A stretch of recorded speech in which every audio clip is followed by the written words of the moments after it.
What's up YouTube, Jeff back from SamyGuru.com. Today another very exciting Samsung video for you guys, and today we got the S24 Ultra on the table next to my S25 Ultra, and that's because the S24 series along with the Z Fold and Z Flip 6 both joined the One UI 8 beta program today, August 13th, 2025, and I wanted to talk a little bit about the changes. Honestly, we talked about this on the podcast this week. If you guys listen to the SamyGuru podcast, myself and Tori, Samsung I don't even think anyone at Samsung knows what they're doing with software rollout strategy these days. It's just so insanely fragmented. And this is another example because now they've added some features in the first S24 beta that aren't even on the fourth S25 beta, but yet there are key features that were supposed to be there that are on the S25 that aren't on the S24. I just have absolutely no idea what's happening. We're going to go through that today. Before we get started, make sure you check out the website, SamyGuru.com. Latest Samsung news, tips, tricks, tutorials, reviews. You guys do me a big favor if you enjoy our coverage. Check out this article where you can make SamyGuru your preferred source in Google search. You can choose as many preferred sources as you want. Google added a new feature where you can mark SamyGuru as a preferred source, and then you'll get more news from us in your Google search. So we'll move up the search results if you're searching for something related to Samsung. It's very easy to do. I'll drop the link below. Subscribe to the new SamyGuru YouTube channel, and also check out the mystery box if you're going to be buying Galaxy S26 device to get a free case, cleaning kit, screen protector, 65-watt charger. I'll drop all that information below if you guys are interested in checking out the website, the mystery box program, and the SamyGuru YouTube channel as well. Okay, so let's go ahead and take a look at the update. I mean, we actually got two different updates. The beta 4 on the Galaxy S25, which came out last week, and I already talked about that a little bit, but we can go in and take a look at the current version I'm running on both of these. So here, this one came out today on August 13th. It does have the August 1st security patch for beta 1 on the S24 Ultra. This was beta 4 ending in ZYGB on the S25 Ultra, has the July security patch still. This one ends in ZYH3. And again, this was the first one, so it's a 3.2 gig update, whereas this one was just, roughly 1.3 gigs. Anyway, what's super confusing, and so if you look through here, most of the, small features are here. The UI elements are here. They changed the quick settings a little bit, the blur. If you go in here and turn on Do Not Disturb, for instance, you see this nice blur that they've got on the dialog boxes. All these UI elements and themes to One UI 8 are there.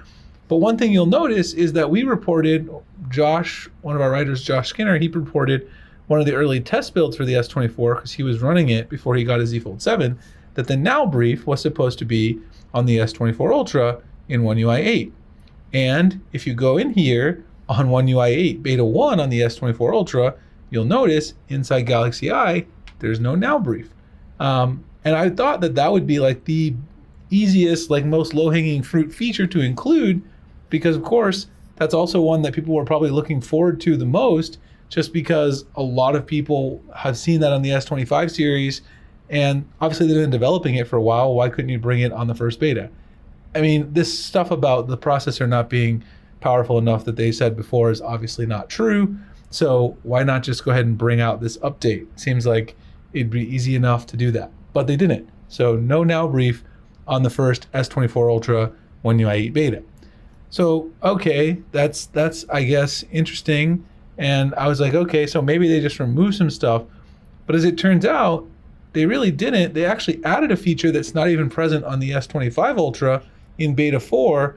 That is the adaptive lock screen clock. Now, I can go in here and show you. I don't actually have a wallpaper set up on either of these to show you how it works. And we could actually test and make sure it works on the S24 Ultra.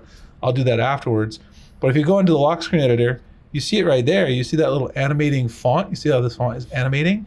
That is the animated lock screen clock. That does not exist, the S25 Ultra, in beta 4. So if you tap on this, obviously you've got to choose firstly a style that works, but you also need a wallpaper that actually adapts. And let's try it. Let's go ahead and grab a wallpaper here. Let me go into Thematica, my favorite wallpaper app, and see if it even works, because honestly, on the Z Fold 7, it doesn't really work that well, even in the second update that they pushed out. Let's try an animal, something like this. Let's see, this one right here. To adapt to the ears might be interesting. Let's give that a shot. See if this thing will work or not. So on the Z Fold 7, it's still a little buggy, and I made a video about how you can kind of force it to work. Let's see if they've improved it in this beta. So let's go back, change the style. See if it actually works from the lock screen editor. It does not.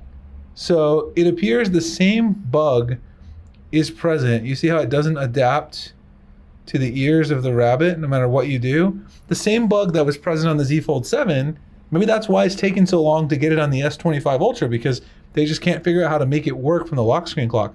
What you have to do is actually go in the wallpapers and apply the wallpaper all over again. So what I'm gonna have to do is download this wallpaper. Let's go back to the lock screen clock. This is absolutely ridiculous, honestly. I mean, I feel like I don't even understand this. Go to wallpapers, okay.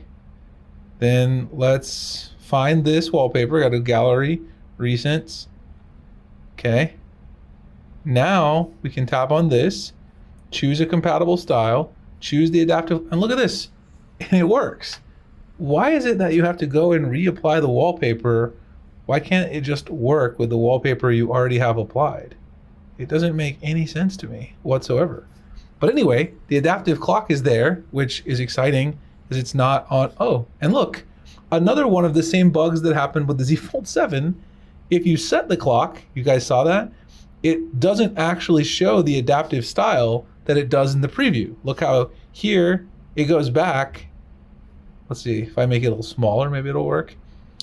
It went back to the standard clock. It's no longer adaptive once you go to the, yeah. So the same bug. I don't understand. How can they be making the same bugs over and over again? This was a problem with the Z Fold 7 when I first got it. Josh, our writer, he made a list of some of the other things that don't work. The wallpaper image suggestions, those are there. The adaptive lock screen clock is there, but as I just demonstrated, it's not fully there. The instant audio eraser, which is when you're watching a video and stuff, that's apparently not there. But I'll be honest with you guys, even on the S25 series, like here, some loud noise that's my oven is making, it doesn't pop up like where it should, like in a place where you might want to erase the background audio. So that's the S25. It doesn't on the S24 either, but so far I've only been able to get that feature to work reliably on the Z Fold 7, so it's not even really working reliably on the S25 Ultra in the 4th beta. I have absolutely no idea what Samsung's doing. If you ask me in terms of smoothness, I mean, the S24 Ultra one feels pretty smooth. I mean, the animations seem good as well. I'm using Home Up to tune on both of these, so, you know, but I haven't had any hiccups when using it on the S24 Ultra so far in the first like 6 hours. It seems just as smooth as the S25 Ultra, but they still have features they haven't incorporated, and they're not even consistent across the devices. I just wish Samsung would give some transparency as like what's going on. And obviously this stuff about the processor on the S24 Ultra can't handle the now brief is not true. But then why isn't the adaptive lock screen clock working when you've had all this time to figure out these bugs? And I reported this bug too, that I just showed you guys. Anyway, let me know what you guys think. Are you enjoying the beta on the S24 Ultra? I can't really say anything about battery life because I haven't used it very long, but let me know how you guys are getting along if you join the beta. Other than that, stability, smoothness is good on both of these, but still lots of fragmented features that are supposed to be there. Hope you guys enjoyed the video. If you did, like, comment, subscribe, hit the notification icon, future videos like this. Again, go check out SamyGuru.com, latest Samsung news, tips, tricks, tutorials, and reviews. If you're willing to, go over to Google, go to this article. You can make us a preferred source in your Samsung news so you get more articles from us. Join the Mystery Box program if you're interested. I'll see you guys in the next one. Thanks so much for watching.